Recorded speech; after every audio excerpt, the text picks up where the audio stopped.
একটা ছোট্ট কেস বলছি। রিভাইজের আগেই একটা ছোট্ট কেস বলছি।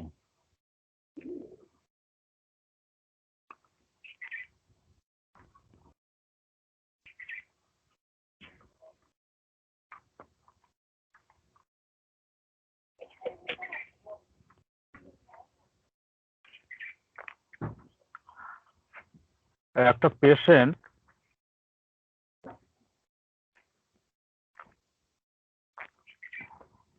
ওর বয়স হচ্ছে এখন 26 বছর বয়স। ওর এক বন্ধুর সঙ্গে এসছে, খুব ক্লোজ ফ্রেন্ড, অত্যন্ত ক্লোজ ফ্রেন্ড, তার সঙ্গে ও এসছে।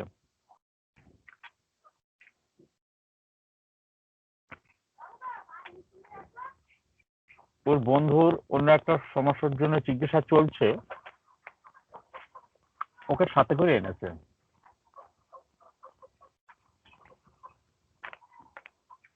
বন্ধুর পাশের চেয়ারে বসে আছে।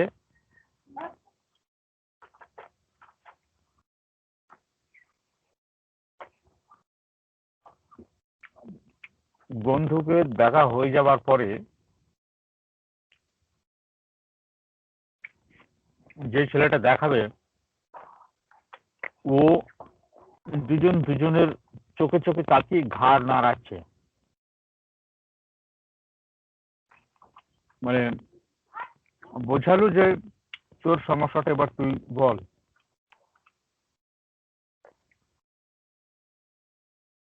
তারপর আমাকে বলছে, ডাক্তারবাবু আমি আপনাকে একটু দেখাবো, আমার একটা সমস্যা আছে, আমি এর জন্য আপনার কাছে চিকিৎসা করব। তো আমি বললাম ঠিক আছে, তাহলে বলো তোমার কি সমস্যা। তো বলছে আমার সমস্যাটা প্রায় 10-12 বছর থেকে আছে।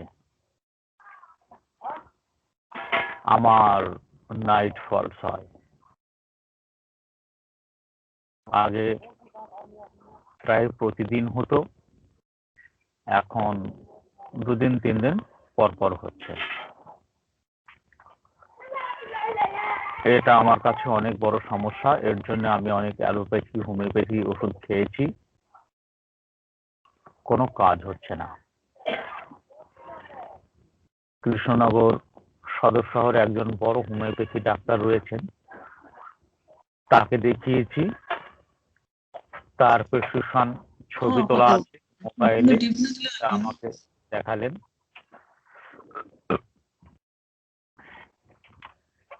সেখানেও চিকিৎসা করা হচ্ছে, কোনো কাজ হয়নি।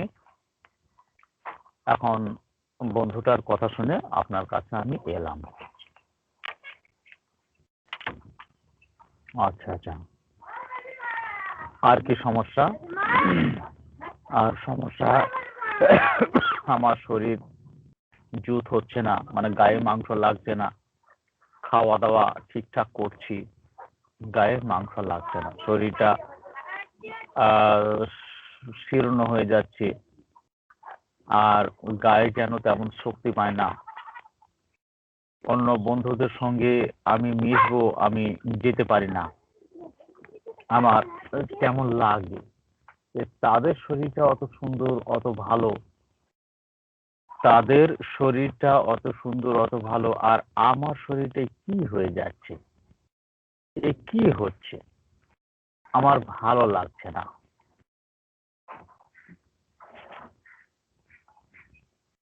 আচ্ছা,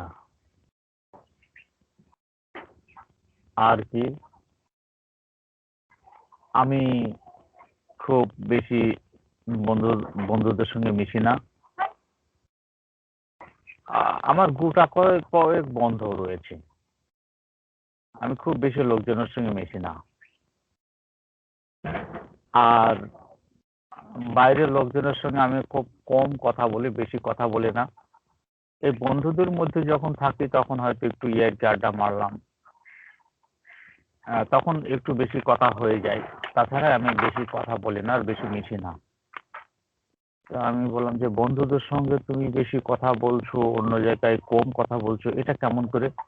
তো বলছে, দেখেন বন্ধুদের সঙ্গে যখন আমরা থাকি, তখন আমি যদি দুটো একটা কথা বলে কথা বলা বন্ধ করে দিই, তাহলে তো আর কোনো কথা থাকবে না। তাহলে চুপচাপ থাকতে হবে। তো বন্ধুদের সঙ্গে কথা বলতে গেলে তখন আবোল-তাবোল, আল-ফাল কথা তো কিছু বলতে হবে। সেখানে একটু আনন্দ ফুর্তি খুশি মেজাজে থাকি। আর সেইসব করে কথাবার্তা একটু বেশি বলি। কিন্তু আর সব লোকজনের সঙ্গে আমি কথাবার্তা খুব কম বলি। আচ্ছা, আচ্ছা। এই পর্যন্ত যাওয়ার পর আমি আপনাদের অবজারভেশনটা দিই। আমি অবজারভেশনটাকে খুব প্রাধান্য দিই। যারা অনেক বড়, বড় ডাক্তার তারা সবাই অবজারভেশনকে খুব পাত্তা দিয়েছেন, খুব গুরুত্ব দিয়েছেন। অবজারভেশনের গুরুত্ব হচ্ছে 80%, 70%। অবজারভেশনটা ওর যে গলার টোন ছিল খুব সফট, আমি যেভাবে বলছি ঠিক এইভাবে ওর গলার টোন ছিল। আমার চোখের দিকে তাকিয়ে ও কথা বলছিল। পুরোপুরি চোখের দিকে তাকিয়ে কথা বলছিল। এবং কথাটা আমাকে, আমি যতটা প্রশ্ন করেছি তার থেকে ও অনেক বেশি জবাব দিয়েছে। তার থেকে অনেক বেশি জবাব দিয়েছে। আমাকে খুব একটা বেশি খুব বেশি প্রশ্ন করতে হয়নি। আচ্ছা, এটা গেল অবজারভেশন। এই অবজারভেশনের পরে আমি ওকে জিজ্ঞাসা করলাম যে, তুমি বাইরের লোকজনের সঙ্গে বেশি মেশো না কেন?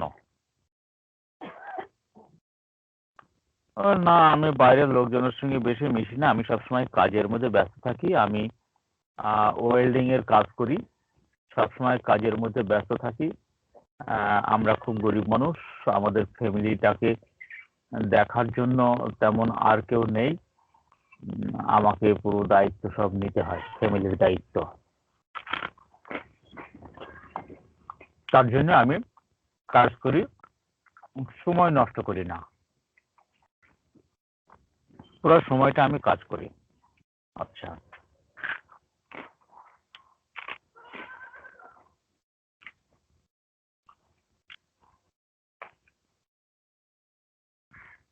তখন ওর বন্ধু বলল যে, আমার বন্ধুটা বাইরে খুব বেশি বাজে আচরণ, খারাপ মেজাজ এগুলো দেখায় না। ও এমনি মানুষ হিসাবে খুব ভালো।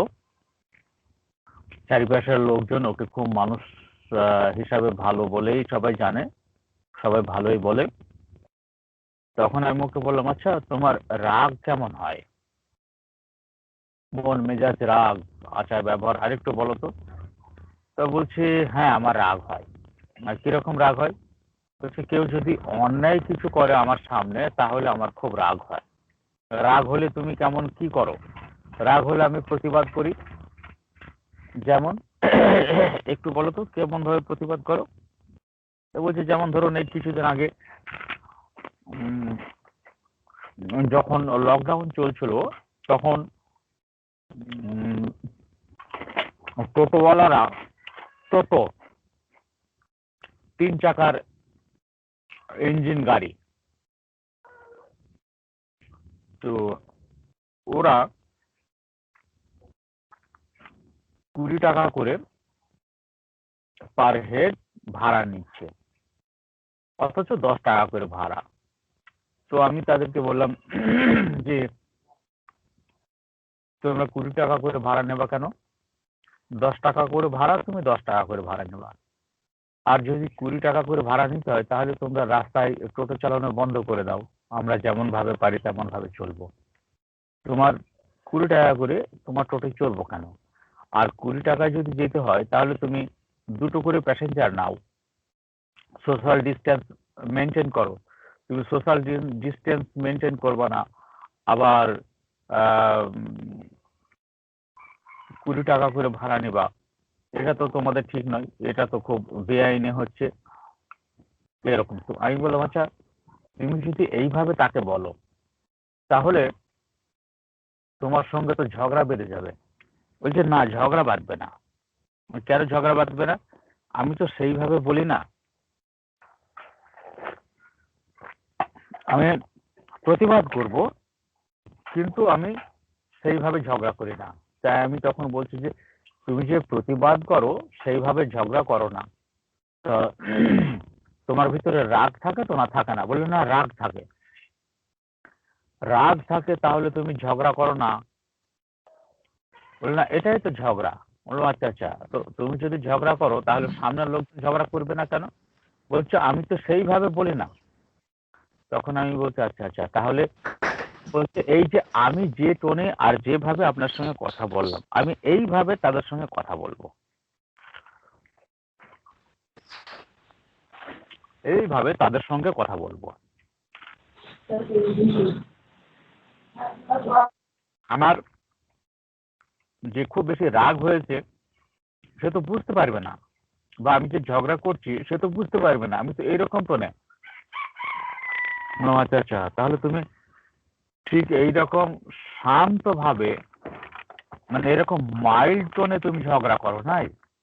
বললো হ্যাঁ। আমি বললাম তাহলে তুমি সব জায়গাতে প্রতিবাদ করো বলছো, তা প্রতিবাদ তো সব জায়গাতে অন্যায় কাজ হয় এখন। 100 জনের মধ্যে 99 জন অন্যায় কাজ করে, তাহলে সব জায়গাতে যদি এরকম হয়, বলে না আমার সামনে সেটা যেখানেই হোক না কেন আমি এরকম ভাবে প্রতিবাদ করি, খুব নরম টোনে শান্ত ভাবে আমি এরকম ভাবে প্রতিবাদ করি, যার জন্য আজ পর্যন্ত আমার সঙ্গে কারো ঝগড়া হয়নি। আচ্ছা, আর কিছু? আর একটা বিষয় হচ্ছে, আপনাকে না বললে হবে না, একটা মেয়ের সঙ্গে আমার এখন প্রেম আছে। অনেকেই বলছে তুই বিয়ে করছিস না কেন? তো আমি তো জানি আমার এই সমস্যা, তাহলে বিয়ের পরে তো আরো বড় সমস্যা হয়ে যাবে। তখন লোকে কি বলবেন, লোকে কি ভাববে, আমি এই জন্য বিয়ে করতে পারছি না। আচ্ছা, হুম হুম, বেশ। তো আর একটা কথা আমি জানতে চাচ্ছি, সেটা হলো তোমার মধ্যে সেক্সুয়াল চিন্তা ভাবনা কিছু হয় কিনা? বললো হ্যাঁ হয়। তখন তুমি নিজেকে কিভাবে ম্যানেজ করো? ওই ওইভাবেই থাকি, চুপ থাকি। বললো আচ্ছা, কাউকে বুঝতে দাও না? তোমার যে বান্ধবী আছে সে কি এটা বুঝতে পারে? বললে হ্যাঁ বুঝতে পারে। আর কি করে বোঝে? বললো, সেও তো এরকম কথা বলে।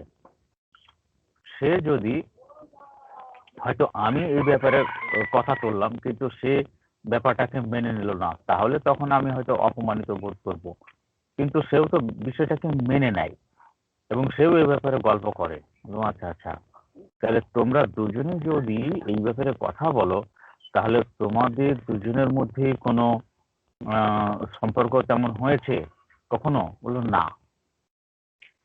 সেভাবে হয়নি। আমরা সেভাবে তোমাদের কোনো সম্পর্কই হয়নি? বললো না, হয়নি। সম্পর্ক ঠিক বলছো এটা? বললো হ্যাঁ। তো সম্পর্ক হয়নি তাহলে এসব ব্যাপারে তোমাদের মধ্যে কথা হয় কিভাবে? কথা হয় বললো ফোনে কথা বলি আমরা। আচ্ছা আচ্ছা, তা ফোনে যখন কথা বলো তখন তো তুমি অনেক বেশি এক্সাইটেড হও? বলে হ্যাঁ হই। এটা বারবার চলছে? বলে হ্যাঁ। আর তাহলে সেটাকে ওই সব কি করব, কিছু তো করার নেই। বললাম আচ্ছা আচ্ছা, ঠিক আছে, তোমাদের সমস্যা মিটে যাবে, কিন্তু মেইনটেনিং টকটাকে তোমাকে একটু বন্ধ করতে হবে যদি নিজেকে সারাতে চাও। তো সেটা কি? তো আমি বললাম যে সেটা হচ্ছে তোমরা গল্প টল্প যা করবা করো, কিন্তু এইসব ব্যাপারে কোনো কথা তুলবা না। টোটাল ভদ্রতার সঙ্গে ভদ্রভাবে কথা বলবা, কিন্তু এরকম বিষয়ে কোনো গল্প তুলবা না, কারণ এরকম বিষয়ে দফায় দফায় যদি কথা বলো তাহলে তোমার এই সমস্যাটা মিটতে যাবে না, সারতে যাবে না। লাস্ট আমি কনফার্ম করার জন্য ওকে আরেকটা কথা বলেছিলাম যে আচ্ছা, এই অনেক ছেলেপিলে আছে যেমন বেপরোয়া নির্লজ্জের মতো, যেখানে সেখানে হয়তো একটা কোনো অনুষ্ঠান হচ্ছে, গান বাজনা হচ্ছে বা কোনো কিছু হচ্ছে, তারা তার মধ্যে মিশে গিয়ে তাদের সঙ্গে নাচতে শুরু করে দিল, হই হুল্লোড় করতে শুরু করে দিল। এই যেমন হয়তো এই যে ভোট আসছে, যারা জিতবে, হয়তো তোমার সাপোর্টের পার্টি হয়তো জিতলো, তখন রং নিয়ে সবাই যেভাবে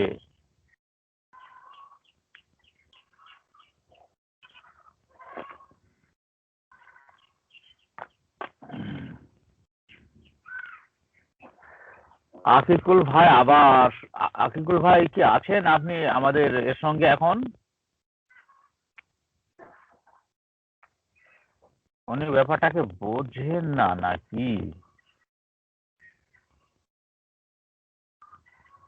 আবার তো সেই গত দিনের মতো শুরু করেছে। আপনারা আমার শব্দ শুনতে পাচ্ছেন?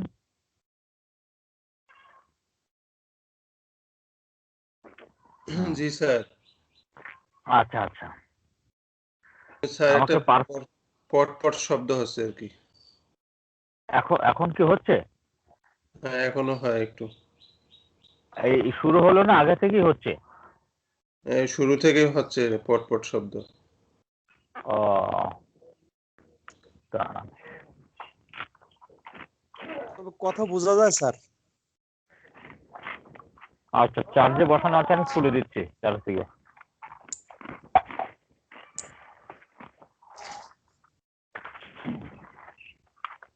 এবার হচ্ছে শব্দ?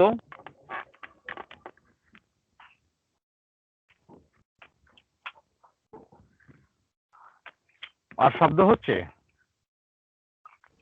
কথা বলেন স্যার দেখি। কথা বোঝা যাচ্ছে স্যার। আচ্ছা আচ্ছা, তো আমি লাস্ট কনফার্ম করার জন্য ওকে একটা প্রশ্ন করেছিলাম শব্দ হচ্ছে। যে শব্দ হচ্ছে?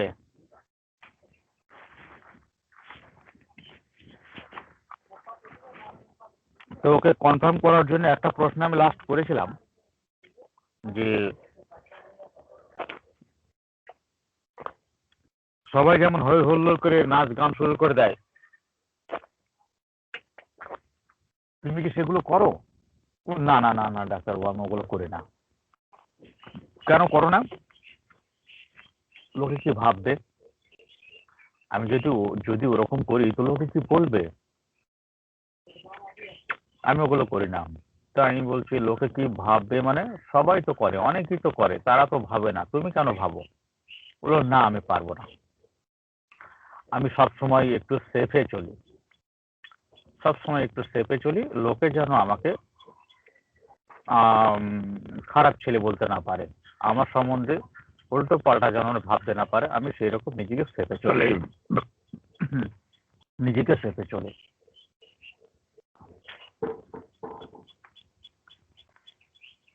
এই হচ্ছে কেস।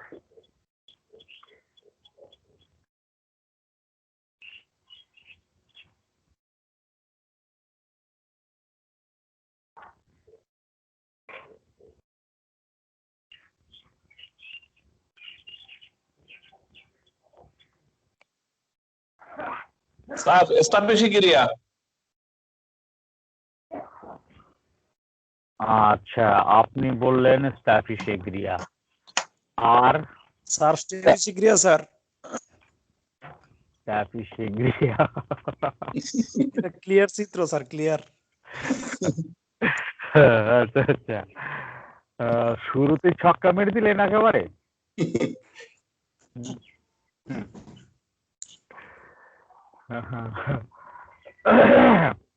আচ্ছা, স্ট্যাফিসেগ্রিয়া কোথায় কোথায় মনে হয়েছে বলুন তো? স্যার আগাগোড়া ছিল একটা লাজুকে এবং সোশ্যাল পজিশনের ব্যাপারে কনসার্ন, সে সহজে মিশতে পারে না, ভিতরে তার ক্রোধ থাকেন এবং ক্ষোভও থাকে, কিন্তু সে সাহস করে প্রতিবাদটা জোরালোভাবে করে না, কারণ ওই সাহসটা তার কম। আমি অর্ধেকটা শুনছি স্যার, ওটা শুনে বুঝছি যতটুকু যে ক্লিয়ার স্টেফিসেগ্রিয়া। হুম এবং উপরে যথেষ্ট ভদ্র, কিন্তু ভিতরে তার ক্ষোভটা থাকে। হুম হুম হুম। আচ্ছা আচ্ছা, খোকন মিয়া আজকে যুক্ত হননি তাই না?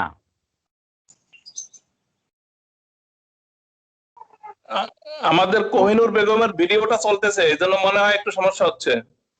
হ্যাঁ হ্যাঁ, এটাও একটা কারণ।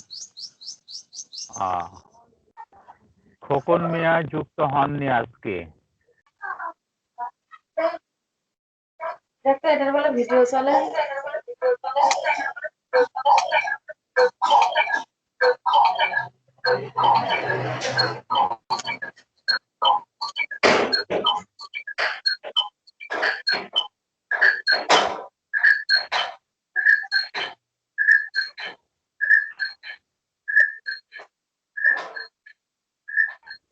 আচ্ছা,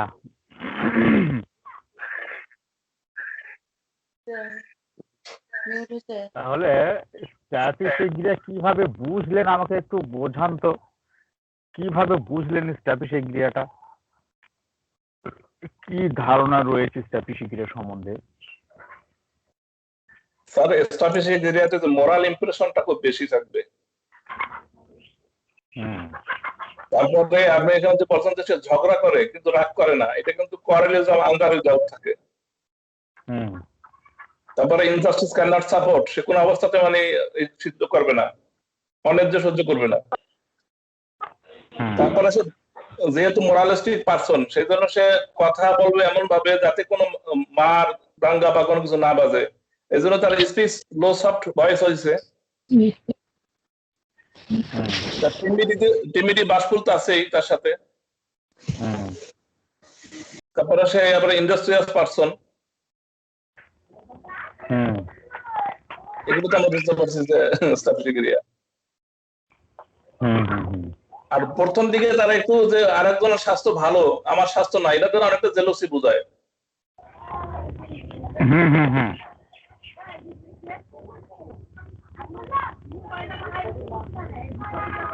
হুম এই তো মোটামুটি স্যার। হুম স্ট্র্যাটেজিক এর আরো আরো একটা গুরুত্বপূর্ণ অবজারভেশন লক্ষণ আছে স্যার এখানে। বলেন তো ভাই। এটা হচ্ছে স্যার, এই যে আমার একটা মান সম্মান আছে না, এই হুম কথাটা স্ট্র্যাটেজিকরা বেশি বলে এবং ভদ্রভাবে বলে এবং বিনয়ের সাথে বলে কথাগুলি।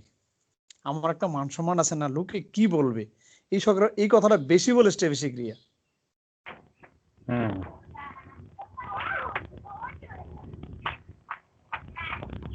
হুম হুম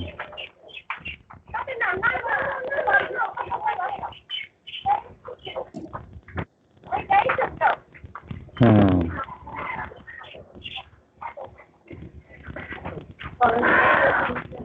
আচ্ছা, আর কেউ কিছু বলবেন? আবু সাইদ ভাই, ডাক্তার কোহিনুর, ডাক্তার কোহিনুর আছেন, ডাক্তার নুরুন নাহার।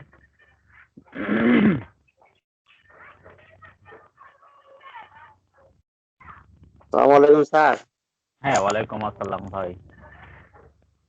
স্যার কথা তো বলেই দিছেন, হ্যাঁ আর কি বলি তো, মনে হলো যে আমি যেহেতু সবাই বলে ফেলছে আমি আর বললাম না, অনেকেই তো না না, শুনতে। বলেন বলেন, বললে কি হবে বলেন তো, বললে হবে কি, এটা রিভাইজ হয়ে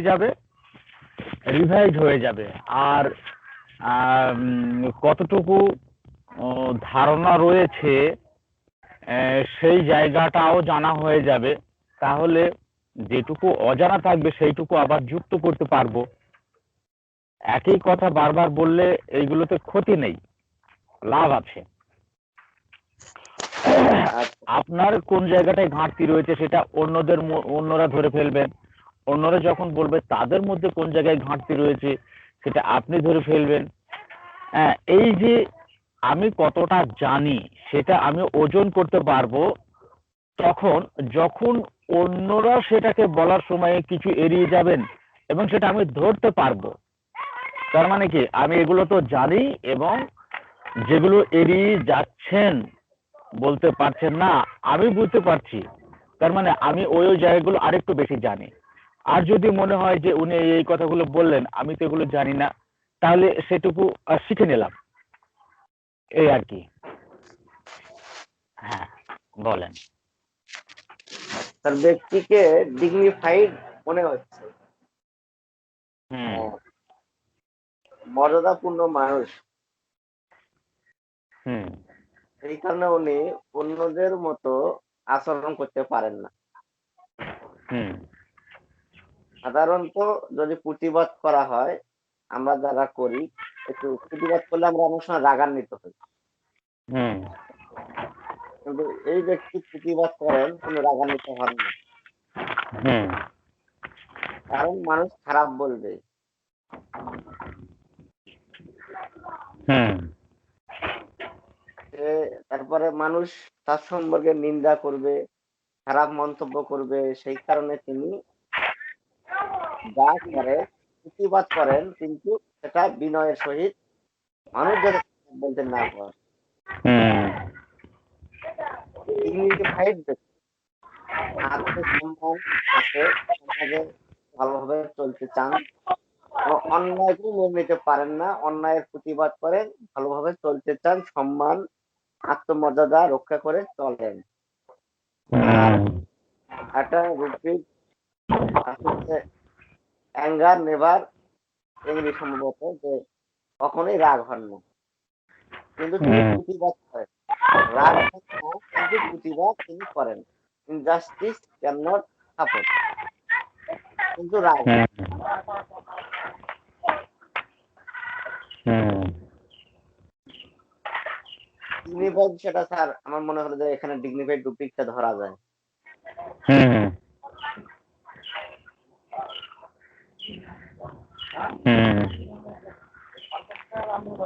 মাইল্ডনেস। হ্যাঁ, মাইন্ডলেস নম্রভদ্রতা আছেই।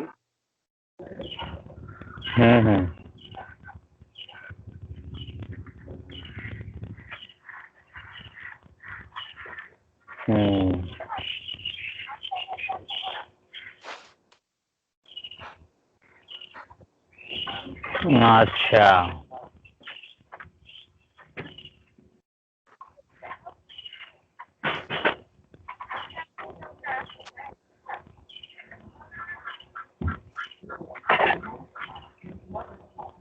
ডক্টর নুরুন নাহার কিছু বলবেন?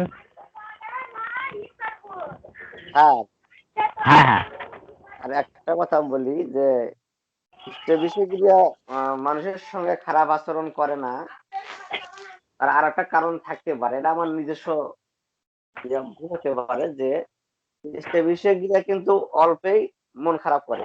সামান্য একটু রুডনেস আচরণ যদি শোনে কারো, সামান্য সে মন খারাপ করে।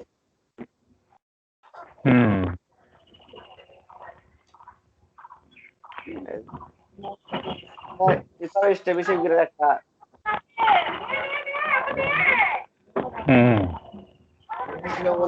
সামান্য আচরণেই, রুডনেসেই মন খারাপ করে। ওই কারণে তিনি ওই রকম আচরণও কারো কাছে করেন না, কোনো আচরণটাও তিনি আশা করেন না।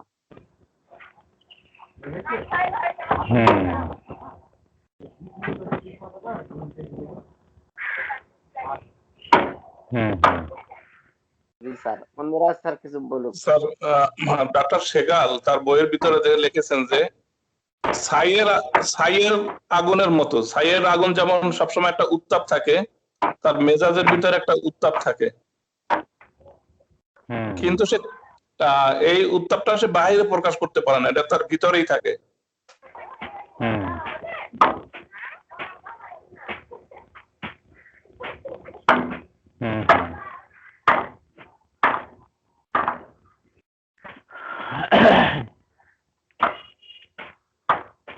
আচ্ছা আচ্ছা,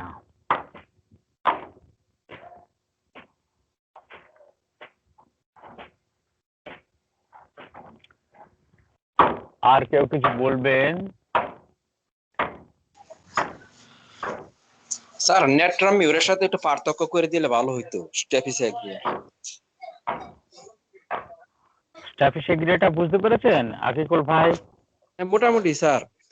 কি বুঝলেন? আমি তো ভাবছিলাম এটা নেটরাম মিউরের রোগী হবে। স্যার স্টেপিস সম্পর্কে আমার খুব একটা ধারণা নাই আসলে, মোটামুটি আছে, আরো বই পড়তে হবে পরে আছে। কিন্তু নেট ওই টার্ম সম্পর্কে আমার ভালো লেখাগুলো ধারণা পেয়েছেন আছে। নাকি? বলছি লেখাগুলো পেয়েছেন?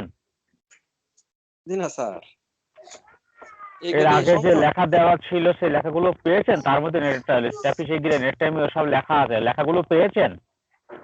জি না স্যার, আমি সংগ্রহ করতে পারছি না এখন, এটি পরে মানে ব্যস্ত তার কারণে। তাহলে আমি স্যার লেখার মধ্যে স্ট্যাবলিশ ছিল না স্যার। স্ট্যাফি শিগগিরি দিয়েছি মনে হচ্ছে না? না না দেননি।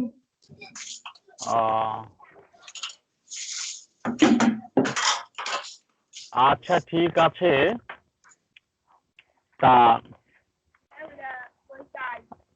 আমি কোন কোন জায়গাগুলোকে গুরুত্ব দিয়েছিলাম সেটা বলি পেশেন্টের। প্রথমত হচ্ছে এটা একটা খুব পিকুলিয়ার জায়গা, যে সে তা ঝগড়া করে কিন্তু টোনকে চড়ায় না, টোনকে কখনোই উগ্রতার জায়গায় নিয়ে যায় না, সব সময় একটা সফট টোনে ঝগড়া করে, কিন্তু অন্যরা সেটাকে ঝগড়া বলে মনে করে না, নিজেকে কন্ট্রোল করছে যাতে উগ্রতার পর্যায়ে না চলে যায়। উগ্রতার পর্যায়ে চলে গেলে তার সমস্যাটা কি? উগ্রতার পর্যায়ে চলে গেলে তার সমস্যা হচ্ছে সে খারাপ ছেলে হয়ে যাবে, সে খারাপ ছেলে হয়ে যাবে, লোকে তার সম্বন্ধে খারাপ মন্তব্য করবে, খারাপ ধারণা নিয়ে আসবে। তাহলে সে কি চায়? এই যে চাওয়া বা ইচ্ছা, আমরা যেটা অর্গাননে পড়েছি বা হোমিওপ্যাথি সম্বন্ধে আমরা পড়েছি, ইচ্ছা বা চাওয়াই হচ্ছে সেন্টার অফ দ্য পেশেন্ট। একটা পেশেন্টের কেন্দ্রস্থল হচ্ছে চাওয়া বা ইচ্ছা। তাহলে প্রতিটা ব্যক্তি তার স্বভাবের অনুকূলে ভালো লাগার জিনিসগুলোকে চাইবে, যা তার ভালো লাগে না সেটাকে সে এড়িয়ে চলবে, আর যা ভালো লাগে সেটাকে সে গ্রহণ করতে চাইবে। তা এ সবসময় গ্রহণ করতে চায় সুনাম। তো পৃথিবীর কোন মানুষটা সুনাম চায় না? পৃথিবীর প্রতিটা মানুষই তো প্রশংসা চায়, সুনাম চায়। তাহলে এটার এত গুরুত্ব কি? এটা অ্যাকচুয়ালি সেভাবে গুরুত্ব নেই, এটা একটা কমন সিম্পটম। তাহলে এই কমন সিম্পটমটা আনকমনে কখন পরিণত হবে, তার সাপোর্টিং চরিত্রগুলো কি রয়েছে সেটা দেখতে হবে। তাহলে এটাকে আমি একটা কমন জায়গাতে ধরে রাখি যে পৃথিবীর সবাই প্রশংসা চাই, এও প্রশংসা চাই। তাহলে এখানে বৈশিষ্ট্য বলে কিছু থাকলো না। আচ্ছা ঠিক আছে, এটা একটা সাধারণ থাকলো। তো তার জন্য সে নিজেকে কিভাবে ম্যানেজ করছে? আমি সুনাম চাইলেই তো হবে না, সুনামটাকে বাঁচিয়ে রাখার জন্য তো আমাকে চেষ্টা করতে হবে। সুনাম বাঁচিয়ে রাখার জন্য চেষ্টা কি করছি না, অন্য লোকেদের সঙ্গে যাতে কোনো রকম খারাপ আচরণ না হয়ে যায়, তার জন্য নিজেকে সর্বোচ্চ চেষ্টা দিয়ে নিয়ন্ত্রণ করা হয়। এই নিয়ন্ত্রণই হচ্ছে স্ট্যাফিসিগ্রিয়ার একটা প্রাচীর বা বাধা। প্রাচীর নিয়ন্ত্রণ সারা জীবনটা স্ট্যাফিসিগ্রিয়া পেশেন্ট নিজেকে নিয়ন্ত্রণ করে চলে। সারা জীবন স্ট্যাফিসিগ্রিয়া পেশেন্ট নিজেকে নিয়ন্ত্রণ করে চলে। নিয়ন্ত্রণ ভঙ্গ হবার ভয়ে সে সতর্ক থাকে সর্বদাই, যে নিয়ন্ত্রণ ভেঙে গেলেই লোকে কি ভাববে, লোকে কি বলবে। এই যে নিয়ন্ত্রণ হচ্ছে এর কোর জায়গা। তাহলে প্রশংসা পাওয়ার জন্য সে প্রশংসা পাওয়ার জন্য নিজেকে কিভাবে মুখে লাগাম দিয়ে চলছে। সবাই তো মুখে লাগাম দিয়ে চলে না। একজন খুনি, একজন অসামাজিক মানুষ, অত্যাচারী মানুষ, সেও প্রশংসা চায়, সুনাম চায়, কিন্তু সে কি নিজেকে লাগাম দিয়ে চলছে? লাগাম দিয়ে চলছে না, সে বেপরোয়া চলছে। কিন্তু স্ট্র্যাপিশিগ্রের বৈশিষ্ট্য হলো এক পিঠে থাকে সুনাম বা প্রশংসা চাওয়া, মুদ্রার এক পিঠে থাকে সুনাম বা প্রশংসা চাওয়া, অপর পিঠে থাকে কন্ট্রোল, নিয়ন্ত্রণ। হায়োসিয়ামাসে যেমন একদিকে থাকে bed remain in bed desire, অপর দিকে থাকে ফিয়ার বিট্রেড অফ বিইং, ঠিক তেমনি স্ট্র্যাপিশিগ্রিয়াতে একদিকে থাকে প্রশংসা চাওয়া, সুনাম অর্জন করা, তার অপর পিঠে থাকে কন্ট্রোল, নিজেকে নিয়ন্ত্রণ করা। এই নিজেকে নিয়ন্ত্রণ করতে গেলে অনেক বেশি চাপকে সহ্য করতে হয়। ভিতরে অনেক বেশি চাপ থাকে, আবেগ, ইমোশন থাকে। সেই ইমোশনটাকে বাইরে বার হয়ে আসতে চায়। ইমোশনটা বাইরে বার হয়ে আসতে চায়, তার মাথায় জোর করে আঘাত করে তাকে ভিতরে দমন করে রাখতে হয়, তাকে দমন করে রাখতে হয়। আর যখন দমন করে রাখা হয় তখন তার মধ্যে প্যাথোলজি তৈরি হয়। তাছাড়া প্যাথোলজি তৈরি হবে না এর।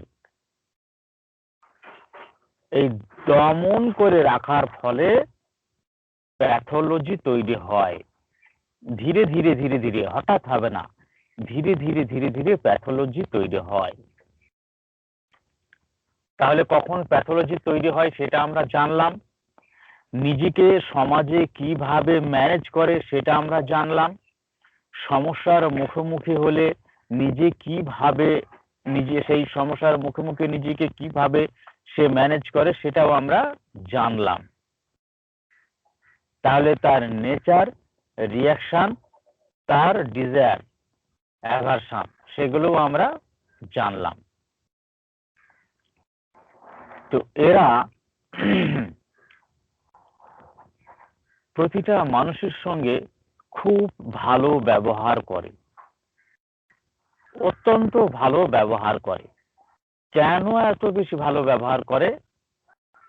না, এদের সমাজে একটা মর্যাদা আছে, একটা সম্মান আছে। সম্মানটাকে অর্জন করতে হয়, অনেক পরিশ্রম করে সম্মানটাকে অর্জন করতে হয়। সোশ্যাল পজিশন তো আর এমনি এমনি হয় না। সেই সোশ্যাল পজিশনকে ও কোনোভাবেই হারাতে চায় না, নষ্ট করতে চায় না। সোশ্যাল পজিশনকে ধরে রাখতে চায়। তো এই পেশেন্টের ক্ষেত্রে আমি একটু একটু করে যেভাবে আগিয়েছিলাম সেটা হচ্ছে যে অবজারভেশনে কি দেখলাম। প্রথমে আমি অবজারভেশনে আসি। আমি অবজারভেশনে দেখলাম যে সে গলার টোনটাকে একটা শান্ত লেভেলে ধরে রয়েছে, শান্ত লেভেলে, মানে মাইল্ডনেস। আমি এটা তো আমার সামনে দেখছি, তাহলে এই মাইল্ডনেসটা সব জায়গাতে ধরে রাখে কিনা সেটা আমাকে জানতে হবে। যে আমার কাছে শুধু মাইল্ডনেস দেখাচ্ছে আর বাইরে সে ওয়াইল্ডনেস দেখায়, তাহলে ব্যাপারটা তো আলাদা, উল্টো। তাহলে সেটাও আমাকে কনফার্ম করে নিতে হবে। তো ও সফট টোনে কথা বলছিল, এটা হচ্ছে তার মাইল্ডনেস, খুব ভদ্রতার সঙ্গে কথা বলছিল। 2 নম্বর হচ্ছে সে আমার চোখের দিকে তাকিয়ে কথা বলছিল। সবাই তো চোখের দিকে তাকিয়ে কথা বলতে পারে না, তাহলে এর সাহসটা বেশি, এর সৎসাহসটা বেশি, তাই সে চোখের দিকে তাকিয়ে কথা বলছে। এটা হচ্ছে কারেজিয়াস। ঠিক অপর দিকে আবার তার মধ্যে কাওয়ার্ডিস আছে। কাওয়ার্ডিসটা কি না, সে তার ভিতরের রাগ ক্ষোভকে প্রকাশ্যভাবে প্রকাশ করতে পারে না। সে কাওয়ার্ডিস কিসের জন্য? সুনাম ভেঙে যাবার ভয়ে সে নিজেকে কাওয়ার্ডিস করে তোলে। সুনাম নষ্ট হবার ভয়ে সে নিজেকে নিজেই কাওয়ার্ডিস বানিয়ে ফেলে। তারপরে ওর মধ্যে কি পেলাম, তারপরে আর একটা জিনিস পেলাম যে সে তার মধ্যে একটা কনফিডেন্সের অভাব রয়েছে। একদিকে কাওয়ার্ডিস, একদিকে কারেজিয়াস, একদিকে কনফিডেন্স, এই রুব্রিক গুলো খুব সদৃশ, একে অপরের সঙ্গে অত্যন্ত সদৃশ। কারেজিয়াসটা কি? কারেজিয়াসটা হচ্ছে একটা সাহস। এই সাহসটা কিরকম? সাহসটা হচ্ছে যে কোনো পরিস্থিতির মুখোমুখিও যেতে পারে, এটা হচ্ছে কারেজিয়াস। যে কোনো পরিস্থিতির মুখোমুখি সামনাসামনিও যেতে পারে। কোনো বাধা আছে, চরম বাধা, বড় বাধা, সেই বাধাকে অতিক্রম করে সামনে আগিয়ে চলা, সেটা কিন্তু কারেজিয়াস নয়। সামনে কোনো একটা বাধা রয়েছে, সেই বাধাকে জোর করে ঠেলে বেপরোয়া ভাবে সামনে এগিয়ে যাবে, এটা কারেজিয়াস নয়, এটা হলো ডেফিয়েন্ট। কারেজিয়াসের একটা উদাহরণ দিচ্ছি। যেমন ধরুন, হয়তো আপনাদের মধ্যে কারোর তর্ক হলো যে আচ্ছা, তুই তো খুব ভীতু মানুষ, তুই সন্ধ্যাবেলাতে এই কবরস্থানে যেতে পারবি? তুই যদি সন্ধ্যাবেলায় কবরস্থানে যেতে পারিস তাহলে 100 টাকা বাজি থাকলো, যা তোকে পেট ফুরন মিষ্টি খাওয়াবো। সে বললো হ্যাঁ আমি যেতে পারবো সন্ধ্যাবেলায়। আচ্ছা ঠিক আছে, আজকে তাহলে হবে, বাজি থাকলো। বললো হ্যাঁ। সে সন্ধ্যাবেলায় কবরস্থানে চলে গেল, রাত্রিবেলায় কবরস্থানে চলে গেল, বলে একটা এই জিনিসটা কবরস্থানে রেখে আসতে হবে, তুই যদি পারিস তাহলে তোকে আজকে পেট ফুরন মিষ্টি খাওয়াবো। ও চলে গেল। এইটাকে বলা হয় কারেজিয়াস। সামনে কোনো বাধা বিঘ্ন কিচ্ছু নেই, কিন্তু ওই পরিস্থিতির মুখোমুখি চলে যাবে। আর সামনে বড় বাধা আছে, তাকে যেতে দেবেই না, কিন্তু সে সেই বাধাকে উপেক্ষা করে যাবেই, তাকে বলা হয় ডেফিয়েন্ট। তাকে ডিফিয়েন্ট বলে। তাহলে কারেজিয়াস আর ডিফিয়েন্টের মধ্যে এটা হচ্ছে পার্থক্য। আচ্ছা, কাওয়ার্ডিসটা কি? কাওয়ার্ডিসটা হচ্ছে পরিস্থিতির মুখোমুখি সে যাবেই না, ওই পরিস্থিতির মুখোমুখি যাবেই না। তাহলে স্ট্যাপিসিগ্রিয়ার জন্য কাওয়ার্ডিসটা কি? স্ট্যাপিসিগ্রিয়ার কাওয়ার্ডিস হচ্ছে সে ঝগড়া করছে বটে, কিন্তু আচরণটা ঝগড়াটে করছে না। এই ঝগড়াটের মুখোমুখি ও নিজেকে নিয়ে যাবে না। এই ঝগড়ার মুখোমুখি নিজেকে নিয়ে গেলে ওর এতদিন ধরে যে লালিত পালিত করে রাখা, অতি যত্ন করে ধরে রাখা সোশ্যাল পজিশন, সেটা ভেঙে চুরমার হয়ে যাবে। যার উপর নির্ভর করে নিজেকে টিকিয়ে রেখেছে, তার জীবনে মরণ বাঁচন নির্ভর করে সোশ্যাল পজিশনের উপর। স্ট্যাপিসিগ্রিয়ার জীবনে মরণ বাঁচন নির্ভর করে তার সুনাম বা সোশ্যাল পজিশনের উপরে। একমাত্র সুনাম অর্জন করাই হচ্ছে তার লক্ষ্য। তো সেই সুনাম অর্জন করতে গেলে যে কোনো উপায়ে সে সুনাম অর্জন করবে না, সততার সঙ্গে সে সুনাম অর্জন করবে। আর এজন্যই ও হচ্ছে অত্যন্ত সেন্সিটিভ, প্রচন্ড সেন্সিটিভ। কিসের সেন্সিটিভ? রুডনেস এর সেন্সিটিভ, রিপ্রিম্যান্ড এর সেন্সিটিভ,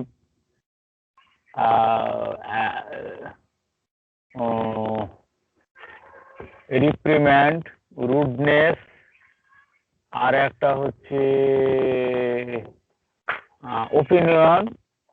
ওপিনিয়নে ও খুব সেন্সিটিভ থাকে। আর একটা হচ্ছে ওই যে আপনার করে, যেটা দোষারোপ করে, রিপ্রোচেস,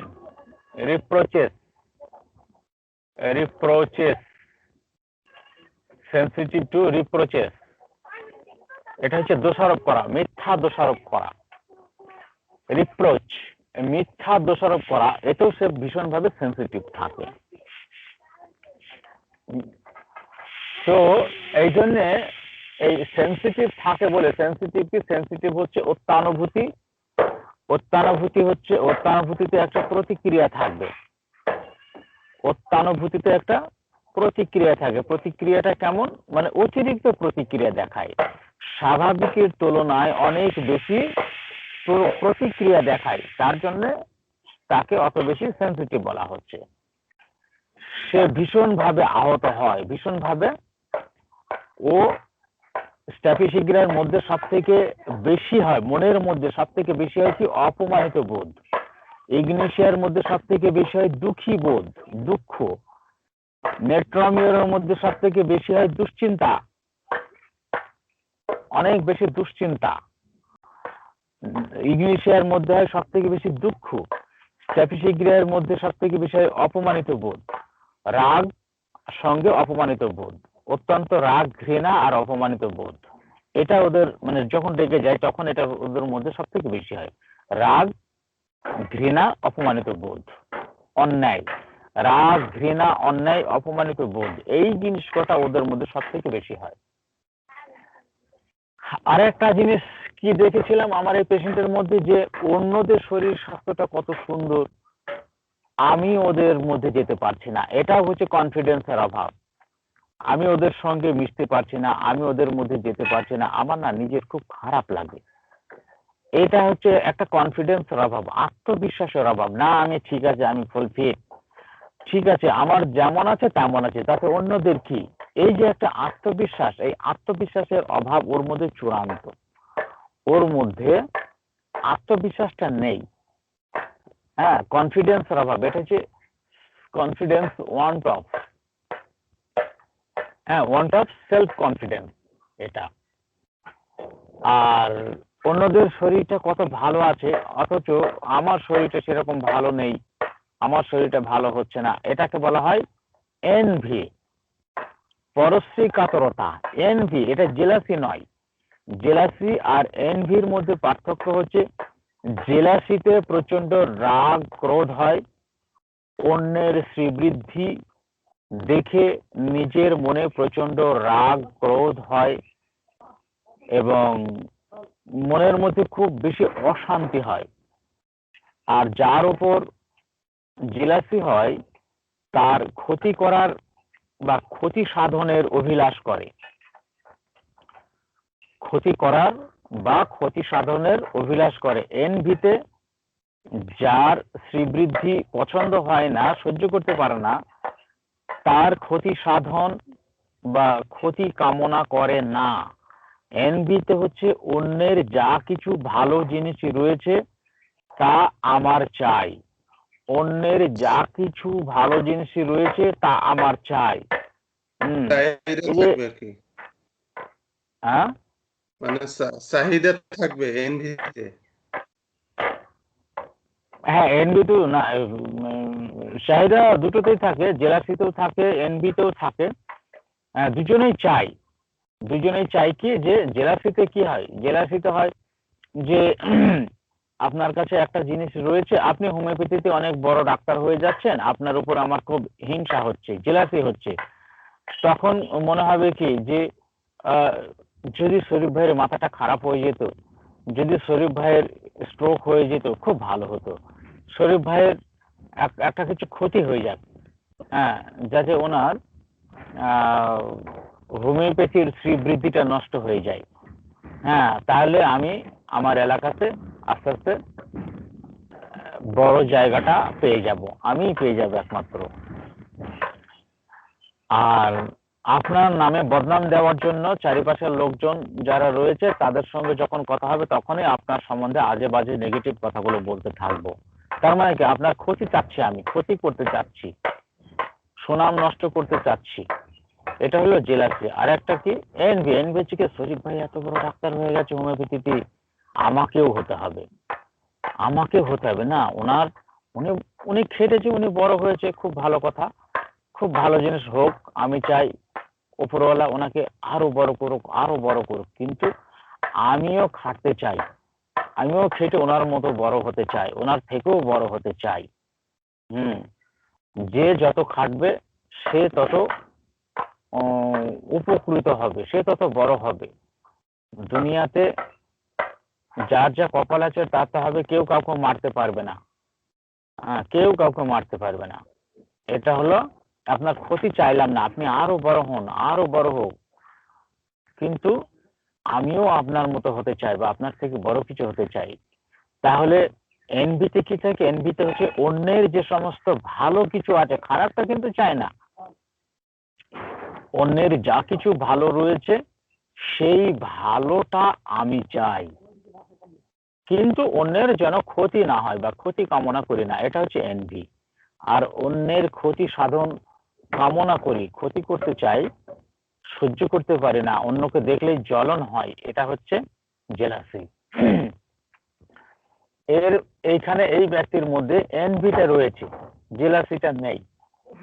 তাহলে এনভি গেল, কারেজিয়াস গেল, আর হচ্ছে কমিউনিকেটিভ। এর মধ্যে একটা কমিউনিকেটিভ লক্ষ্য করেছিলাম কি না, প্রথম যখন সে ঢুকলো চেম্বারে, ঢোকার পরে সে বসলো, এইবার যখন ওর সম্বন্ধে কথা বলতে শুরু করলো তখন সে তার ভিতরের তথ্যগুলো খুব সহজেই বিবরণ দিয়ে যাচ্ছিল, বিকাশ করে যাচ্ছিল, ভিতরের তথ্যগুলো সবটাই অতি সহজে প্রকাশ করে চলছিল। খুব সহজেই প্রকাশ করে চলছিল, এটাকে বলা হয় কমিউনিকেটিভ, খুব সহজেই প্রকাশ করে দিচ্ছিল। তাহলে এগুলো কিন্তু সব অবজারভেশনের মধ্যে পড়লো। এখন কথা হচ্ছে, আমার যদি এই রুব্রিকগুলো একটাও জানা না থাকে কোনো সমস্যা নেই। যদি এই রুব্রিকগুলো আমার একটাও জানা না থাকে, অনেকে হয়তো ভাববেন যে যদি রুব্রিকগুলো জানা আছে বলে না হয় মেডিসিনটা ফিট করতে পারলাম, কিন্তু রুব্রিকগুলো জানা না থাকলে তাহলে কি হতো?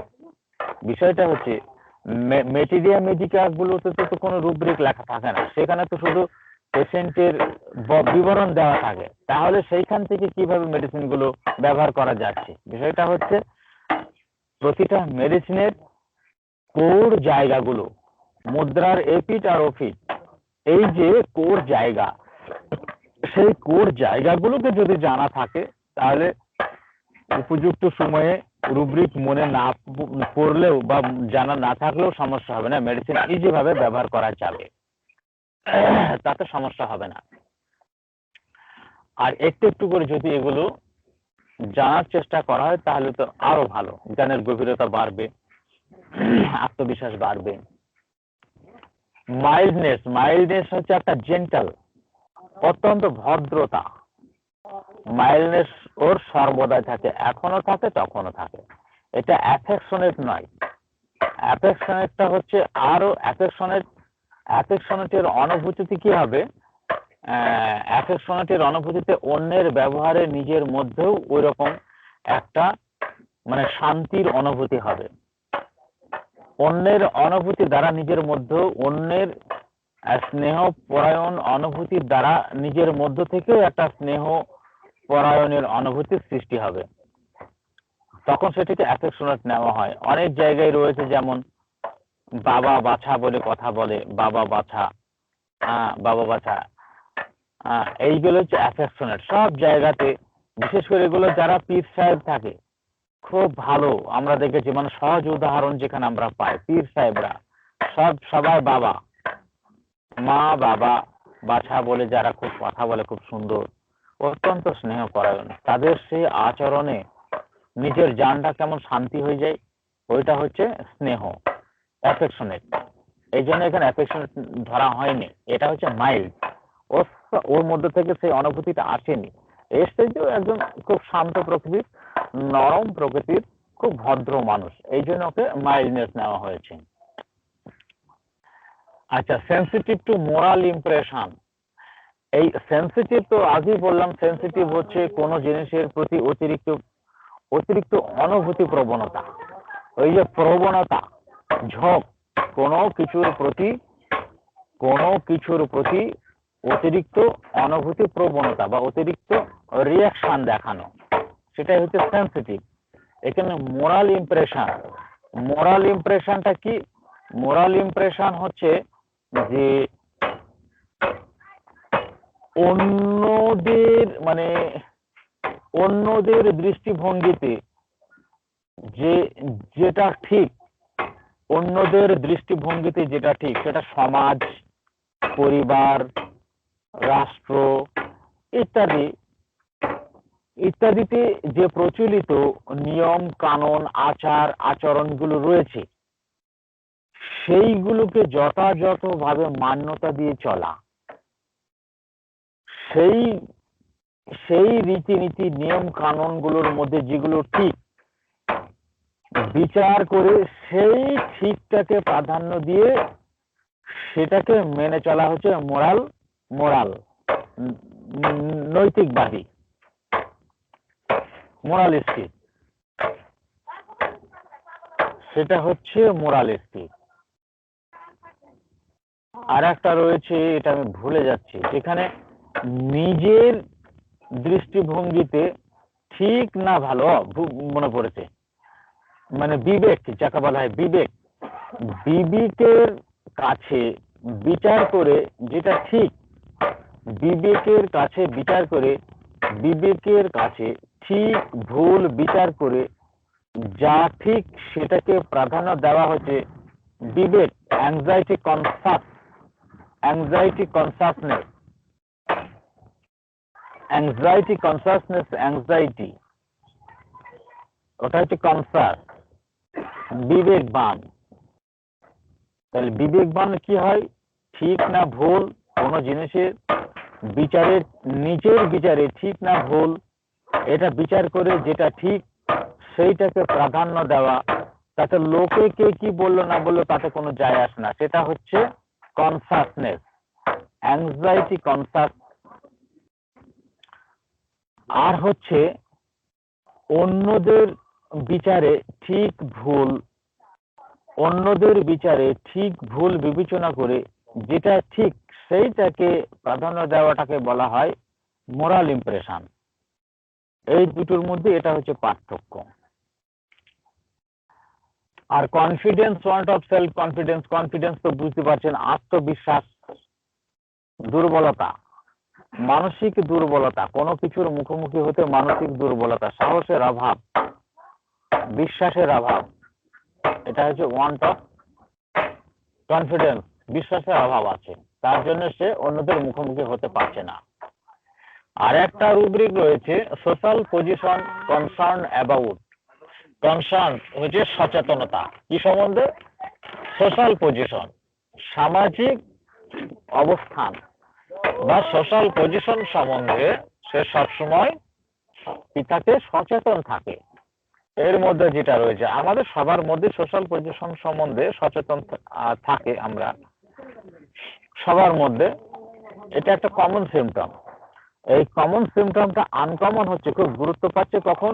যখন এটা তো একটা সাপোর্টিং সিমটম, যখন প্রধান সিমটম গুলো খাড়া হয়ে যাচ্ছে, কাঠামোর চার পায়া যখন দাঁড়িয়ে যাচ্ছে, তখন সাইডের অন্যান্য যে সমস্ত বেড়া সেগুলো হচ্ছে তার সাপোর্টিং রুব্রিক, তখন সেগুলো গুরুত্ব পাচ্ছে। কিন্তু প্রধান রুব্রিক যদি দাঁড়াতে না পারে তাহলে সাপোর্টিং রুব্রিক গুলো দাঁড়াতে পারবে না, অটোমেটিক্যালি সেখান থেকে ছুটে যাবে। অ্যাঙ্গার, অ্যাঙ্গারটা কি? অ্যাঙ্গার হচ্ছে একটা মানসিক চরম অসন্তুষ্টি, অ্যাঙ্গার হচ্ছে একটা মানসিক চরম অসন্তুষ্টি যা মনের মধ্যে চাপা থাকে, সেটা ক্ষণস্থায়ী হতে পারে অথবা দীর্ঘস্থায়ী হতে পারে, কিন্তু বহিঃপ্রকাশ হয় না। অ্যাঙ্গারটা বহিঃপ্রকাশ হয় না, তার আচরণে বোঝা যায় অথবা বোঝা নাও যেতে পারে, কিন্তু চরম অসন্তুষ্টির অনুভূতিটা মনের মধ্যে থেকে যেতে পারে, এটাই হচ্ছে অ্যাঙ্গার। আচ্ছা, অ্যাঙ্গারের টোনটা কি হবে, মাইল্ডনেসের মতো হবে অ্যাঙ্গারের টোন? না, অ্যাঙ্গারের টোন আপনার মাইল্ড হতে পারে, আপনার অনেক বেশি চড়াও হতে পারে, অনেক তার আচার আচরণে অনেক আচার আচরণেও অনেক সময় থাকে, টোনেও কিছুটা চড়া থাকে, টোনেও। কিন্তু যেখানে বেপরোয়া হয়ে পড়ে, রেগে গিয়ে প্রচন্ড বেপরোয়া হয়ে পড়ে, বেপরোয়া, কাউকে পরোয়া করছে না, গালি গালাজ করছে, মারবো বিভিন্ন রকমের অঙ্গভঙ্গি করছে, ছুটে যাচ্ছে, এইটাকে বলা হয় রেজ। কিন্তু অ্যাঙ্গারে ওই রকম ছোটাছুটি, গালিগালাজ এই সমস্ত ব্যাপারগুলো থাকে না, সেটা হচ্ছে রেজ। আর ভায়োলেন্স হচ্ছে অন্যকে ক্ষতি করার জন্য আঘাত করা, ক্ষতি করার জন্য গালিগালাজ করা, একেবারে উগ্রতা, প্রচন্ড ভাবে উগ্রতা, রেগে গিয়ে যারা ভেঙে চুরে ফেলে, তাদের দেখে মনে হয় যেন, আর ভেঙে চুরে ফেলে, প্রচন্ড গালিগালাজ করে, তাদের দেখে মনে হয় যেন ও অনেক বড় কিছু ক্ষতি করে ফেলবে, এত রেগে গেছে। এইগুলো হচ্ছে ভায়োলেন্স। আর হচ্ছে ইমোশন সাপ্রেসড। ইমোশন হচ্ছে আবেগ। রাগ, ক্রোধ, ক্ষোভ, ভালোবাসা, স্নেহ ইত্যাদি, এগুলো তো সবই হচ্ছে আবেগ। আবেগ হচ্ছে মনের ইউনিট। মনের ইউনিট হচ্ছে ইমোশন। ইউনিট হচ্ছে আপনার ইউনিটের ইটা কি, বেশ বাংলাটা ভুলে যাচ্ছি। ইউনিট অদ্বিতীয়, এটা বিকল্প নাই স্যার। ইউনিট এটা ভুলে যাচ্ছি বাংলাটা। যাই হোক, যেমন একটা ঘর ইট দিয়ে গাঁথা হয়েছে, তো সেখানে তো অসংখ্য ইট রয়েছে, সেই অসংখ্য ইটের মধ্যে একটা ইট হচ্ছে ওই ঘরের ইউনিট। ওই একটা ইট হলো ওই ঘরের ইউনিট। আমাদের শরীর অসংখ্য কোষ দিয়ে তৈরি, কলাগুলো অসংখ্য কোষ দিয়ে তৈরি। এই কোষে সেলের মধ্যে যে একটা কোষ, সেই একটা কোষ হচ্ছে একটা ইউনিট। বাংলাটা ভুলে যাচ্ছি। তা ইমোশন হচ্ছে একক স্যার, একক। ইউনিট তো পদার্থ বিজ্ঞানের ভাষায় একক বলি, রসায়ন বিজ্ঞানের ভাষায় একক। হ্যাঁ, ইউনিট, একক, ঠিক। তো ইমোশন হচ্ছে মনের একটা ইউনিট গুণাবলী, একটা একক গুণাবলী। মনের একটা একক গুণাবলী হচ্ছে ইমোশন। সেখানে ইমোশন, বিভিন্ন রকমের ইমোশন থাকে আমাদের মধ্যে। রাগ, ক্রোধ, ক্ষোভ, ঘৃণা, বিদ্বেষ, ইচ্ছা, অনিচ্ছা, ভালো লাগা না লাগা, সবই হচ্ছে ইমোশন। সেই ইমোশন গুলো ও সাপ্রেস করে। সাপ্রেসড কখন ধরবো? যখন প্রকাশ করার ক্ষমতা রয়েছে, পরিস্থিতি রয়েছে, অথচ প্রকাশ করা যায় না, তখন সাপ্রেসড ধরতে হবে। যখন প্রকাশ করার ইচ্ছাই নেই, যেমন ককোলা সিন্ডিকা, তার প্রকাশ করার ইচ্ছাই হয় না, মনে রাগ, ক্রোধ, ক্ষোভ, এগুলো তার প্রকাশ করার ইচ্ছাই হয় না। তাকে বকাবকি করে, যাই করে না কেন, সে কিছু মনেই করে না, তাহলে সেখানে সাপ্রেসড হবে না। সাপ্রেসড সেখানেই ধরতে হবে যেখানে তার প্রকাশ করার ইচ্ছা আছে, আবেগগুলো প্রকাশ করার প্রবল ইচ্ছা আছে, ক্ষমতা আছে, কিন্তু কোনো কারণে প্রকাশ করতে পারে না, সেইখানে সাপ্রেসড হবে। এইগুলোকে ধরে আমি ওকে স্ট্র্যাপিসিগ্রিয়া দিয়েছিলাম।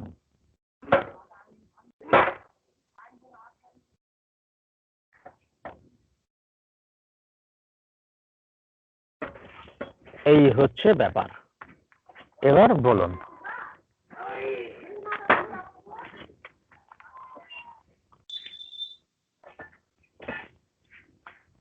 কোথায় কি প্রবলেম হলো, এবার বলুন।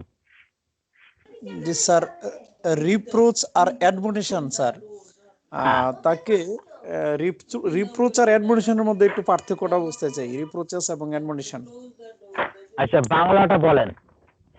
রিপ্রোচাস অ্যাডমনিশনও তাকে ধমক দেওয়া, বকুনি দেওয়া। রিপ্রোচাস অর্থ বকুনি দেওয়া। হুম। বাংলাতে খুব প্রবলেম, তাই না? কিন্তু কি করা যাবে? হ্যাঁ, হ্যাঁ। অ্যাডমনিশন হচ্ছে ভবিষ্যতের মঙ্গলের উদ্দেশ্যে কিছু বলা করাই হচ্ছে অ্যাডমনিশন। ভবিষ্যতে বা তার মঙ্গলের জন্য, সে ভবিষ্যতেরই হোক আর বর্তমানেরই হোক আর যাই হোক না কেন, ব্যক্তির মঙ্গলের জন্য, মঙ্গলের উদ্দেশ্যে কিছু করা, বলা ইত্যাদিকে বলা হয় অ্যাডমনিশন। বুঝা গেল এটা? জি স্যার। তাকে বকে দেওয়া হোক, ভালোভাবে হোক, গায়ে হাত বুলিয়ে হোক, যেভাবেই হোক না কেন, তাকে যেটা করা হচ্ছে সেটা হচ্ছে তার ভালোর জন্য তাকে এই বকা দেওয়া হচ্ছে। একজন মাস্টার মশাই একজন ছাত্রকে খুব করে বকে দিলেন, হ্যাঁ, বা সে ঠিক মতো পড়াশোনা করছে না বলে তাকে দুঘা মেরে দিলেন, এগুলো সবটাই হচ্ছে অ্যাডমনিশন। তাকে কেন মারলো, তাকে কেন বকলো? না, তার ভালোর জন্য তাকে বকা হচ্ছে, তার ভালোর জন্য তাকে মারা হচ্ছে, এটা হচ্ছে অ্যাডমনিশন, তার ভালোর জন্য। আর রিপ্রোচ হচ্ছে তাকে মিথ্যা দোষারোপ করা। সে ওই ভুলটা করেনি, সে ওই দোষে দোষী নয়, তবুও তাকে ওই দোষে দোষী করা হচ্ছে, তখন তাকে বলা হয় রিপ্রোচ। তার জন্য তাকে বকাবকি হচ্ছে, মারধর, গালিগালাজ, বকাবকি, অপমান সপমান যা কিছু করা হচ্ছে না কেন, এটা হচ্ছে রিপ্রোচ, মিথ্যা দোষারোপ করা।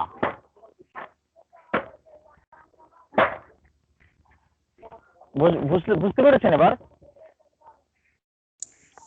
জি স্যার। বুঝতে না পারলে বলেন। না ঠিক আছে স্যার, বুঝছি স্যার। তবে স্যার ওই যে ব্লেম, যেটা ব্লেম, জি, হ্যাঁ, ব্লেম দি কি রুব্রিক রয়েছে?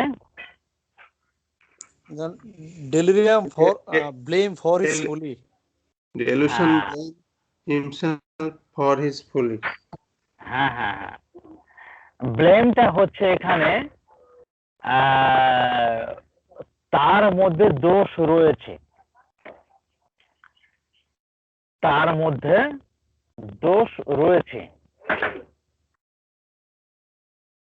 তাই তাকে, সে নিজেকে দোষী বানাচ্ছে। তার মধ্যে দোষ রয়েছে, তাই সে নিজেকে দোষী বানাচ্ছে। জি স্যার, এগুলি খুব একটা কনফিউশন সৃষ্টি, তো আজকে ক্লিয়ার হয়ে গেল স্যার। আচ্ছা, আচ্ছা।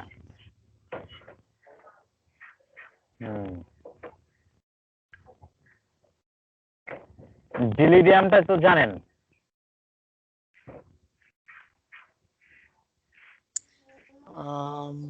স্যার তো একটু শুনি, জানলে আরেকটা শুনি স্যার।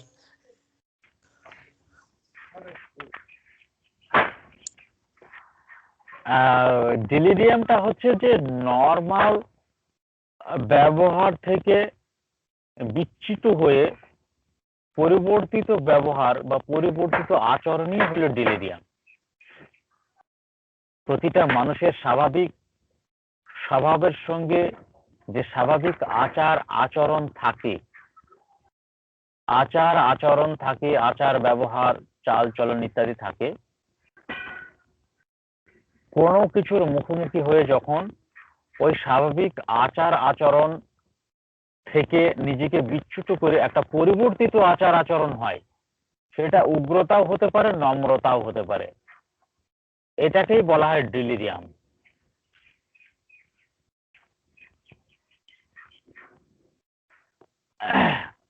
বোঝা গেল? লাইনচ্যুত হওয়া। লাইনচ্যুত হওয়া, লাইনচ্যুত হওয়া। স্যার এই জায়গাটা আরো ভালো লাগছে স্যার, এটা উগ্রতা হতে পারে, নম্রতা হতে পারে, স্বাভাবিক অবস্থানের থেকে নড়ে যাওয়া। হ্যাঁ, স্বাভাবিক অবস্থা। একটা দাগ টেনে নেন, হ্যাঁ, আপনি একটা একটা দাগ টেনে নেন, একটা হরাইজন্টাল একটা দাগ টেনে নেন, দাগ টেনে নিয়ে উপরের অংশ নিচের অংশ, ওই দাগটা হচ্ছে স্বাভাবিক আচরণ। একটা বোর্ড নেন, বোর্ড নিয়ে একটা সমান্তরাল রেখা টানুন। রেখা টেনে রেখার উপরের অংশ, রেখার নিচের অংশ, রেখাটা হচ্ছে স্বাভাবিক অবস্থান, ওটা হচ্ছে স্বাভাবিক চরিত্র।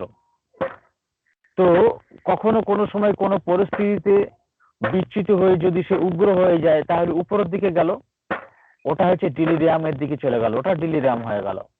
ঠিক তেমনি কোনো একটা পরিস্থিতিতে সে অস্বাভাবিকভাবে শান্ত হয়ে গেল, তাহলে নিচের দিকে চলে আসলো, এই শান্ত হওয়াটাও হচ্ছে ডিলিরিয়াম। অর্থাৎ স্বাভাবিক অবস্থান থেকে বিচ্যুত হয়ে পরিবর্তিত যে পরিস্থিতি তৈরি হয় সেটাই হচ্ছে ডিলিরিয়াম। স্যার এখানে কি আমরা হ্যাঁ বলেন। নেগেটিভ মানে নেতিবাচক প্রভাবটা বেশি আসবে ডেলিরিয়ামে? না, এটা নেতিবাচক যে আসবে ঠিক তা বলবো না। এটা শুধু নেতিবাচক কিছু প্রভাব আসবে তা আসবে না। ধরুন একজন ভদ্রলোক, সে ভালোভাবে কাজকর্ম করে, সব ঠিকঠাক আছে, স্বাভাবিক ভালো আচার আচরণ করে, কিন্তু এখন সে অসুস্থ হবার জন্য এখন সে আর কাজকাম কিছু করতে পারছে না, কোনো উদ্বিগ্নতা নেই, নিজেকে একদম শান্ত করে ফেলেছে, একদম শান্ত। সে কারোর সঙ্গে কোনো খারাপ আচরণ করছে না, তার মধ্যে কোনো দুশ্চিন্তা, রাগ, ক্ষোভ এসবও নেই, সেজন্য আরো বেশি শান্ত হয়ে গেছে। তাহলে এইখানে তো তার মধ্যে কোনো নেগেটিভ দেখছি না, নেগেটিভ আচরণ দেখছি না।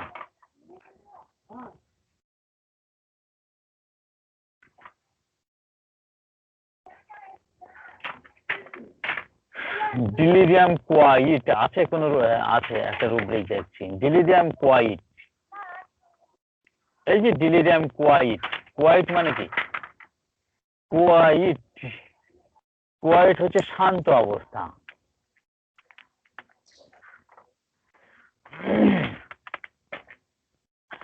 কোয়াইট হচ্ছে শান্ত বা নীরব অবস্থা। এখানে 24টা ওষুধ দেখছি, তার মধ্যে ব্রায়োনিয়া আছে, হায়োসিয়ামাস আছে। এখন এদের অবস্থা তো এরকম নয়।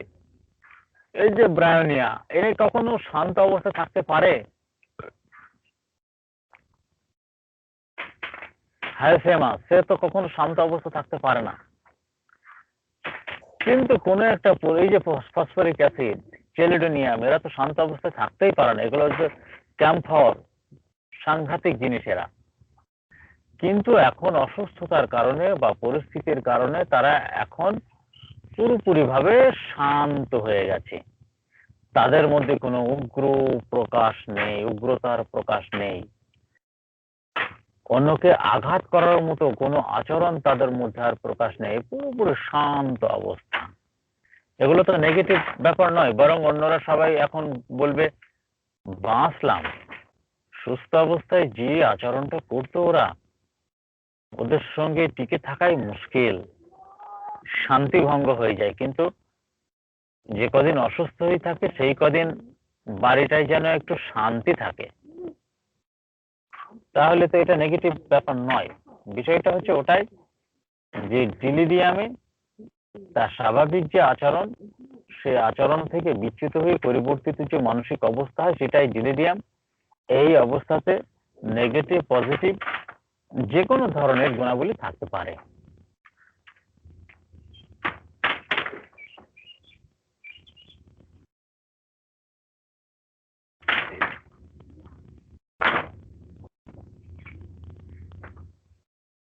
আচ্ছা, আর কিছু? এবার রিভাইজে যাব, লম্বা সময় লাগিয়ে দিলাম এখানটায়। স্যার, জেলোসি এটা আমাদের ওই ধর্মীয় ভাষায়, আরবিতে এটাকে বলা হয় হাসাদ। হাসাদ বলে, হাসাদ। আর ওই ওই এনবি যেটা, এটাকে গিপ্তা বলা হয়। হ্যাঁ, শরিয়াতে গিপ্তা জায়েজ আছে, হাসাদ জায়েজ নাই। এটা ঠিক দুইটা শব্দ এখানে নিয়ে এসেছে। হুম। এটা মনে রাখার জন্য আর কি, স্যার, সহজ একটু মনে রাখার জন্য। আচ্ছা আচ্ছা। হুম। স্যার একটা জার্নি পড়াবেন স্যার আজকে?